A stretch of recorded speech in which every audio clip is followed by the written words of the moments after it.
Hello दोस्तों, PhD का एक नया नोटिफिकेशन स्टार्ट हो गया है जो कि ट्रिपल आईटी रांची से है।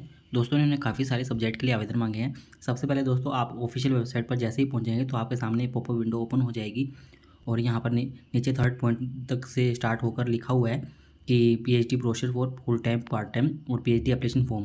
क्योंकि दोस्तों ये एप्लीकेशन फॉर्म आपको ऑफलाइन फिलअप करना है तो एप्लीकेशन फॉर्म भी इन्होंने यहाँ पर दिया हुआ है। इस पर यहाँ पर आपको तीनों लिंक मिल जाएगी जहाँ से आप अप्लाई कर सकते हैं। ये सभी रीड आउट कर सकते हैं, दोनों ब्रोशर और ये एप्लीकेशन फॉर्म फुल टाइम और पार्ट टाइम के लिए। दोस्तों अब हम इनका फुल टाइम का ब्रोशर देख लेते हैं। सबसे पहले तो दोस्तों सबसे पहले ये इनका फुल टाइम का ब्रोशर है तो ये देख लेते हैं। इसके अंदर इन्होंने काफ़ी सारी इन्फॉर्मेशन दी है। सबसे पहले इन्होंने इंस्टीट्यूट के बारे में बताया है और यहाँ पर नीचे इन्होंने कैटेगरी बताई है कि किस कैटेगरी के अंदर फुल टाइम के लिए आवेदन मांगे जाते हैं। तो पहली कैटेगरी है इंस्टीट्यूट रिसर्च स्कॉलर, दूसरी स्पॉन्सर्ड रिसर्च स्कॉलर, तीसरी फॉरेन स्टूडेंट और चौथी यहाँ पर रिसर्च कम टीचिंग फेलोशिप वाली है कि यहाँ पर फेलोशिप भी मिलती है। दोस्तों आपको यहाँ पर टीचिंग फेलोशिप यहाँ पर मिल जाती है आपको। और दोस्तों यहाँ पर इन्होंने प्रोग्राम बताए हैं और साथ में ही उनकी क्वालिफिकेशन भी बताई है कि आपको क्या क्वालिफाइड डिग्री चाहिए होगी। तो यहाँ पर देख सकते हैं कि कंप्यूटर साइंस एंड इंजीनियरिंग जिसके अंदर की एमटेक, एमई, बीई, बीटेक और इसके इक्विवेलेंट कंप्यूटर साइंस के अंदर डिग्री होनी चाहिए या इंजीनियरिंग या information technology, software engineering, electronics and communication, इस प्रकार से ये डिग्री होनी चाहिए। मिनिमम आपकी 60% मार्क्स होने चाहिए इसके अंदर या 6.0 CPI होने चाहिए 10 पॉइंट स्केल्स के हिसाब से। और बैचलर डिग्री और मास्टर डिग्री की दोनों के अंदर होनी चाहिए। तो इस बात का भी ध्यान रखिएगा कि यहाँ पर सिर्फ मास्टर डिग्री के अंदर नहीं मांगे गए हैं, यहाँ पर फर्स्ट डिवीजन बैचलर और मास्टर दोनों के अंदर ही मांगे गए हैं। तो दोस्तों यहाँ पर प्रोग्राम देख लेते हैं। पहला है computer science and engineering, electronics and communication engineering, mathematics, physics, humanities and social science. तो दोस्तों यही इसके अंदर कुछ डिपार्टमेंट है जिसके अंदर के आवेदन मांगे गए हैं। और यहाँ पर बताया गया कि SC, ST और PWD कैटेगरी वालों के लिए 5% का रिलैक्सेशन रहेगा। दोस्तों इन्होंने यहाँ पर बताया कि जो फाइनेंशियल असिस्टेंटशिप है इंस्टीट्यूट वाली तो वो नहीं मिलेगी फिजिक्स के अंदर, मैथमेटिक्स और ह्यूमैनिटीज़ स्टडीज़ के अंदर। तो ये यहाँ पर लिखा हुआ है। यदि आपके पास में कोई JRF या SRF है UGC फंडेड से या किसी से भी फंड से तो आप यहाँ पर ले सकते हैं, वो कोई इशू नहीं है। बट ये इनकी तरफ से नहीं मिलेगी। और यहाँ पर गेट और नेट क्वालिफाइड जो कंटेंट होंगे उनके अंदर कुछ को ही सिलेक्ट किया जाएगा फाइनेंशियल असिस्टेंट्स के लिए नॉर्म्स के हिसाब से।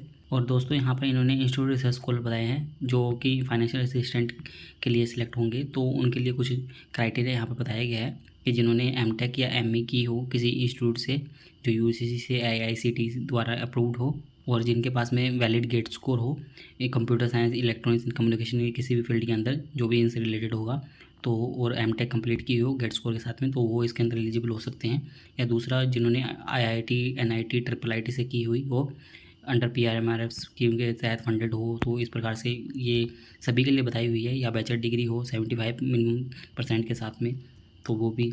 ऐसे इन्होंने स्पॉन्सर्ड रिसर्च स्कॉलर्स के लिए बताई हुई है। तो ये पूरी इन्फॉर्मेशन यहाँ पर दी हुई है इन्होंने। और जो स्पॉन्सर्ड कैटेगरी होती है दोस्तों तो वो बाहर से ही स्पॉन्सर्ड होती है तो उनको तो वैसे भी फेलोशिप नहीं मिलने वाली है। तो जिन्होंने CSI, UGC, DA, NB, HM, DST जो भी आपके पास में JRF है या फेलोशिप है किसी भी टाइप की तो वो स्पॉन्सर्ड हो तो सभी इस कैटेगरी के अंदर आते हैं जो कि अप्लाई कर सकते हैं। तीसरा फॉरेन कैंडिडेट है जो कि हम नहीं देखेंगे अभी। दोस्तों चौथी यहाँ पर रिसर्च कम टीचिंग फेलोशिप है जिसके अंदर बताया गया है कि आपको 31,000 रुपये पर मंथ दिए जाते हैं कोर्स कंप्लीट होने के बाद में। और इसके अंदर भी ये मिनिमम क्वालिफिकेशन लिखी हुई है कि UG और PG इसके अंदर गुड एकेडमिक रिकॉर्ड होना चाहिए। तो ये पूरी इन्फॉर्मेशन यहाँ पर दी हुई है। ड्यूरेशन बताई गई है कि 3 से साल मिनिमम लग जाते हैं यहाँ पर। और यहाँ पर आपको PhD के दौरान आपको कैंपस के अंदर ही रहना होगा तो ये भी बताया हुआ है क्योंकि फुल टाइम का यही रूल है, इन्होंने ये भी बताया है। और maximum period of completing PhD इन्होंने 7 ईयर बताई है। और आप सेमेस्टर ड्रॉप भी कर सकते हैं, मैक्सिमम आप 2 सेमेस्टर ड्रॉप कर सकते हैं। और यहाँ पर इंपॉर्टेंट डेट की बात करें तो यहाँ पर इंपॉर्टेंट डेट उन्होंने बताई है कि लास्ट आपकी 15 जुलाई रहेगी तो 15 जुलाई तक आप आवेदन कर सकते हैं। और जो शॉर्ट लिस्ट किए जाएंगे उन कंटेंट उनकी 22 जुलाई को लिस्ट आ जाएगी। और रिटन टेस्ट और इंटरव्यू आपका 29 जुलाई को रहेगा और रिजल्ट आपकी 31 जुलाई को अनाउंसमेंट हो जाएगी और आपको उसके बाद में रिपोर्ट करना होगा, ये बात का रहेगा। और रिसर्च एरिया भी यहाँ पर इन्होंने पूरा बताया हुआ है। तो ये आप देख सकते हैं काफ़ी सारे रिसर्च एरिया हैं तो इन्होंने पूरा एकदम अच्छे से बताया हुआ है सभी सब्जेक्ट को मिलाकर। फाइनेंशियल असिस्टेंटशिप के बारे में बताया हुआ है कि ये 3 ईयर्स के लिए मिलेगी। आगे इन्होंने प्रोग्राम फीस के बारे में बताई है। तो दोस्तों ये फर्स्ट सेमेस्टर फीस जो होती है ये भी SBI क्लैट के माध्यम से ही आपको सबमिट करवानी होगी। तो ये इनकी फ़ीस है। तो फर्स्ट सेमेस्टर की फ़ीस देख सकते हैं 25,000 रुपये ट्यूशन फीस है, 15,000 रुपये इंस्टीट्यूट फीस है और 20,000 रुपये क्वेश्चन मनी है जो कि रिफंडेबल ही होती है। सेकेंड सेमेस्टर से आपकी दोस्तों 40,000 रुपये फ़ीस रहेगी टोटल। और मैथ्स फीस भी यहाँ पर बताई हुई है। और ऐसे ही आगे इन्होंने ग्रेजुएशन के बारे में बताया हुआ है कि आपका जो सर्टिफिकेट है वो 1 अप्रैल से बाद का होना चाहिए। और एडमिशन प्रोसीजर की बात करें तो दोस्तों यहाँ पर आपको ऑफलाइन ही फॉर्म फिलअप करना है। तो ऑफलाइन फॉर्म फिलअप करने के लिए हमने आपको बता ही दिया है जो भी डॉक्यूमेंट कहाँ से डाउनलोड होंगे, तो डायरेक्ट हम वेबसाइट की लिंक ही आपको दे देंगे, या आपको एप्लीकेशन अप्लाई करने की लिंक के अंदर हम एप्लीकेशन फॉर्म की लिंक दे देंगे, जो आपको हमारी वेबसाइट पर मिल जाएगी, ताकि आपको यहाँ पर जाना नहीं पड़ेगा, डायरेक्ट आप डाउनलोड कर पाएंगे। और दोस्तों यहाँ पर फीस की बात करें तो 1000 रुपये फीस लगेगी अनरिजर्व EWS OBC के लिए, और 500 रुपये SC ST PWD women content इनके लिए लगेगी। और दोस्तों ये फ़ीस आपको SBI कोलैट के माध्यम से सबमिट करनी होगी, तो ये SBI कोलैट की लिंक दी हुई है, यहाँ पर जाके आप सबमिट कर सकते हैं। और दोस्तों इसके साथ में आपको सेल्फ अटेस्टेड सभी डॉक्यूमेंट की सपोर्टिंग डॉक्यूमेंट है वो सभी की कॉपी लगानी होगी। जो भी एप्लीकेशन फॉर्म होगा वो भी हम आपको दिखा देंगे किस प्रकार का एप्लीकेशन फॉर्म है, और आपको पेमेंट रिसीप्ट और सभी को सेल्फ टेस्टेड करना होगा आपको, और किस एड्रेस पर भेजना है, तो registrar Indian institute of information technology, ये पूरा एड्रेस यहाँ पर लिखा हुआ है, तो ये पूरा एड्रेस लिख दीजिएगा, और अपना ऊपर लिख भी दीजिएगा PhD एडमिशन फुल टाइम के लिए ले रहे हैं और कौन से डिपार्टमेंट के अंदर ले रहे हैं, तो वो लिख दीजिएगा एनवलप के ऊपर। और ये 15 जुलाई से पहले पहुंच जाना चाहिए। और यहाँ पर बताया गया है कि PhD ये गेट स्कोर पर वैलिड रहेगा, और रिटन टेस्ट होगा या तो उसके ऊपर और इंटरव्यू के ऊपर होगा, तो इन दोनों के कॉम्बिनेशन में मिला के ही आपको एडमिशन मिलेगा।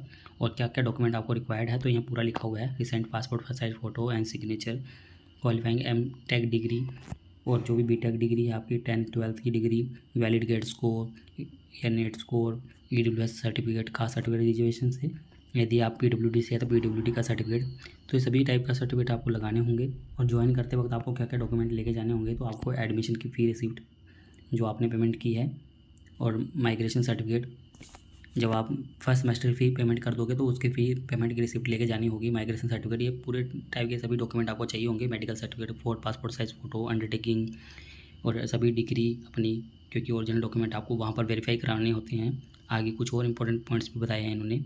और ये असिस्टेंटशिप प्रोवाइड की जाती है, तो गेट स्कोर के ऊपर दायित्व होती है, तो ये यहाँ पर पूरा लिखा हुआ है। कम्युनिकेशन आप कर सकते हैं, यहाँ पर ईमेल एड्रेस दिए हुए हैं, तो आप इन पर कॉन्टेक्ट कर सकते हैं। तो दोस्तों ये थी इसके बारे में इन्फॉर्मेशन। नीचे दोस्तों इन्होंने कुछ फॉर्मेट अटैच किए हैं, तो जो कि आप देख लीजिएगा, अपने काम के हो सकते हैं। दोस्तों अब हम आपको इसका एप्लीकेशन फॉर्म का फॉर्मेट दिखा देते हैं, जो कि आपको डाउनलोड करके फिलअप करके इनको सेंड करना होगा सभी डॉक्यूमेंट के साथ में।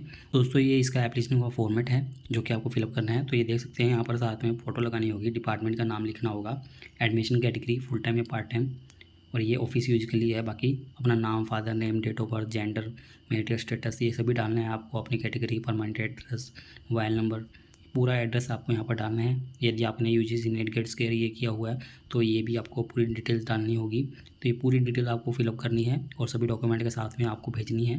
दोस्तों अब हम आपको पार्ट टाइम का भी बता देते हैं। दोस्तों ये पार्ट टाइम के लिए इन्होंने ब्रोशर अलग से दिया हुआ है, तो इस ब्रोशर के अंदर ज़्यादातर दोस्तों वही इन्फॉर्मेशन है सेम, बस इसके अंदर आपको ये NOC देनी होती है, क्योंकि पार्ट टाइम के लिए आवेदन कर रहे हैं तो NOC तो होनी ही चाहिए।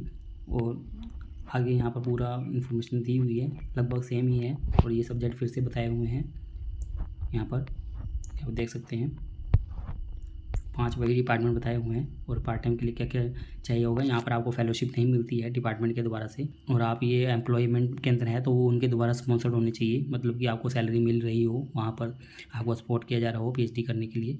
ऑब्जेक्शन सर्टिफिकेट भी आपको देनी होती है, NOC जो कि हमने अभी बताया है आपको। और ड्यूरेशन यहाँ पर बताया हुआ है फिर से कि मिनिमम 3 इयर्स तो रहती ही हैं। आगे इनकी डेट भी सेम है दोस्तों, और रिसर्च एरिया भी यहाँ पर बताया हुआ है, तो लगभग सेम ही है दोस्तों। तो इस प्रकार से आप आवेदन कर सकते हैं। और फीस के अंदर थोड़ा सा डिफरेंस है, तो फीस थोड़ा देख लीजिएगा, हालांकि ज़्यादा फ़र्क नहीं है, सिर्फ 5,000 रुपये का ही फ़र्क है यहाँ पर। और यहाँ पर पूरा वही है, आपको भी यहाँ पर सेंड करनी होगी। एप्लीकेशन फॉर्म वही सेम रहेगा जो हमने पहले बताया है, वो भी फुल टाइम और पार्ट टाइम दोनों के लिए सेम ही है। तो दोस्तों ये थी इसके बारे में इन्फॉर्मेशन। उम्मीद करते हैं दोस्तों आपको हमारे द्वारा दी गई जानकारी अच्छी लगी होगी। यदि आपको हमारे द्वारा दी गई जानकारी अच्छी लगी हो तो आप हमारे चैनल को सब्सक्राइब कर सकते हैं, और आप हमसे टेलीग्राम पर भी जुड़ सकते हैं ऐसे ही PhD से रिलेटेड नए अपडेट के लिए।